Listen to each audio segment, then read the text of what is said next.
മലയാളികളുടെ ഏറ്റവും വലിയൊരു കുഴപ്പമെന്ന് അറിയോ? നമുക്കൊരു ജോലി കിട്ടാൻ കാത്തിരിക്കും നമ്മൾ ലോൺ എടുക്കാൻ. പ്രത്യേകിച്ച് വീട് വെക്കാനായിട്ട്.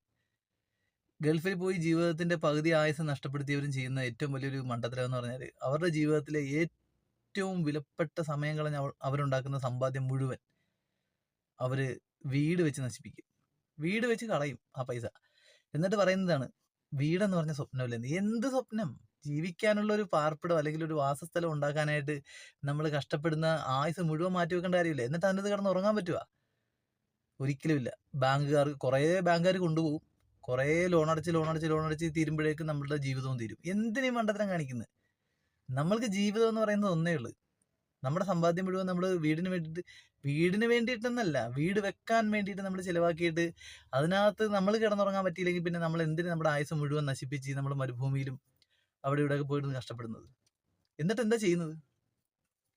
വലിയ വീട് വെച്ചിട്ട് നമ്മുടെ സമ്പാദ്യം മുഴുവൻ മുടക്കി വലിയ വീട് വെച്ചിട്ട് ഒരു ആശുപത്രി കേസ് വരുമ്പോൾ നമ്മൾ കടം മേടിക്കാൻ നടക്കും. കൊട്ടാരം പോലത്തെ വീട്ടിൽ താമസിക്കുന്നവൻ കടം മേടിക്കാൻ നടക്കും. ഇല്ലെങ്കിൽ ഭാര്യയുടെ കെട്ടുതാലി പണയം വെച്ചിട്ട് ലോൺ അടക്കാൻ നടക്കും. ഇതല്ലേ സത്യം? ഒരാവശ്യം വരുമ്പോൾ കൈ കാശ് കാണത്തില്ല. അപ്പൊ ആളുകൾ എന്താ പറയുന്നത്? വലിയ വീടും പത്രാസും ഒക്കെ ഉണ്ട്, പക്ഷെ കൈ പൈസയില്ല. അത് ആരുടെയും കുഴപ്പമില്ല. ആ പറയുന്നവരെ കുറ്റം പറയാൻ പറ്റില്ല. കാരണം നമ്മൾ ചെയ്യുന്ന തൊഴിലിന് നമുക്ക് കിട്ടുന്ന വേതനം എങ്ങനെ ചെലവാക്കുന്നു നമ്മളാ തീരുമാനിക്കേണ്ടത്. നമ്മൾ പോയിട്ട് മണിമാളിക പോലത്തെ വീട് വെക്കുമ്പോൾ ഓർക്കേണ്ട കാര്യം എന്ന് പറഞ്ഞാൽ, പിന്നെ നമ്മളെ ആളുകൾ കാണുന്ന കാഴ്ചപ്പാടും അത് തന്നെയായിരിക്കും. ഒരു വിവാഹത്തിനോ അല്ലെങ്കിൽ മറ്റൊരു ചടങ്ങിനോ നമ്മളെ വിളിച്ചാലും നമ്മൾ ആ റേഞ്ചിൽ നിന്നുകൊണ്ടേ നമ്മൾ സംഭാവന കൊടുക്കാൻ പറ്റുള്ളൂ. സത്യമല്ലേ? 2 നില വീടുള്ളവൻ കൊണ്ടുവന്നിച്ചും 500 രൂപ ഒരു കല്യാണ വീട്ടിൽ കൊടുത്തു കഴിഞ്ഞാൽ അവർ പറയുന്നത് എന്തായിരിക്കും? അവന്റെ വീടും പത്രസൊക്കെ കണ്ടു കഴിഞ്ഞാൽ എന്തോ വലിയ സംഭവമാണ്. പക്ഷെ അവൻ കൊണ്ട് തന്നത് വെറും 500 രൂപ എന്ന് പറയും.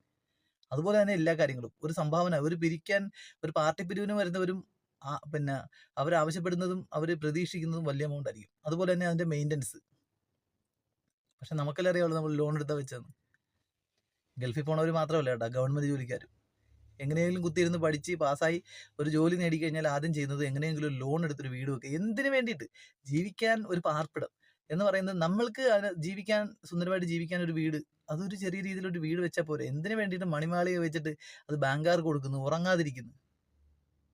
എന്നിട്ട് എന്താ ചെയ്യുന്നത്? ഇപ്പൊ വിദേശ രാജ്യങ്ങളിൽ താമസിക്കുന്നവര്, അല്ലെ വിദേശ രാജ്യങ്ങളിൽ ജോലി ചെയ്യുന്നവര്, അവരുടെ ആയുസിന്റെ നല്ലൊരു ഭാഗം വീട് വെച്ച് നശിപ്പിച്ചിട്ട്, ആ പൈസ കൊണ്ട് നശിപ്പിച്ചിട്ട്, അവരുടെ പ്രായമായ അപ്പനും അമ്മയ്ക്കും സ്റ്റെയർ കേസ് പോലും കയറാൻ പറ്റില്ല. അവർ താഴത്തെ ഏതെങ്കിലും ഒരു മുറിയായിരിക്കും ഉപയോഗിക്കുന്നത്. എന്നിട്ട് ഇവര് ഫാമിലി ആയിട്ട് കുടുംബവും കുട്ടികളെയും കൊണ്ട് നേരെ വിദേശത്ത് പോയിട്ട് ഒരു ഫ്ലാറ്റിൽ ഒതുങ്ങിക്കൂടി ജീവിക്കും. ആ ലോൺ കാലാകാലം വരെ ഇങ്ങനെ അടച്ചുകൊണ്ടേയിരിക്കും. ഇത് ആർക്ക് പ്രയോജനം? നമ്മളുടെ ജോലി ചെയ്യുന്ന പണം സ്ഥലം മേടിച്ചിട്, അത് ആർക്കെങ്കിലും ഉപകരിക്കും. ഇല്ലെങ്കിൽ നമുക്കൊരു ആവശ്യം വരുമ്പോൾ മറിക്കാം.